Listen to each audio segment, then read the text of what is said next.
আসসালামু আলাইকুম প্রিয় ডিফেন্স লাভার বন্ধুরা, মাসুস ডিফেন্স ব্লগ থেকে আপনাদের সবাইকে আবারও সালাম জানাচ্ছি। আসসালামু আলাইকুম ওয়া রাহমাতুল্লাহ।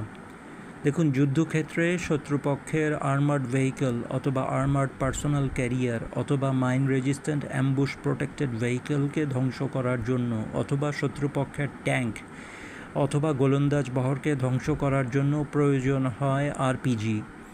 এখন পৃথিবীতে সর্বশ্রেষ্ঠ আরপিজিগুলির মধ্যে একটি হচ্ছে RPG-7V2 ভার্সন। এটি সোভিয়েত ইউনিয়নে তৈরি। মাননীয় ডিজিডিপি মহোদয় বাংলাদেশের নিকট আকুল আবেদন এই যে বাংলাদেশের জন্য 40,000 RPG-7V2 ভার্সনের গ্রিপ স্টক কেনা হোক এবং প্রায় 1 লাখের মতো আরপিজি অর্থাৎ গ্রেনেড কেনা হোক।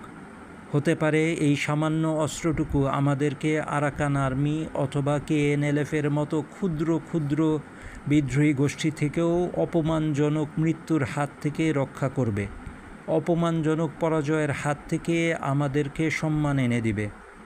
We humbly request the Honorable DGDP to buy at least 40,000 grip stocks of RPG-7V2 and at least 100,000 grenades, so that we can avoid a very humiliating defeat on the hands of Arakan Army or KNLF Army. Forget about any state actors or any other country. We need this small amount of ammunitions only for Bangladesh. সালাম সবাইকে, বাংলাদেশের জন্য সবাই দোয়া করবেন। আসসালামু আলাইকুম রহমতুল্লাহ।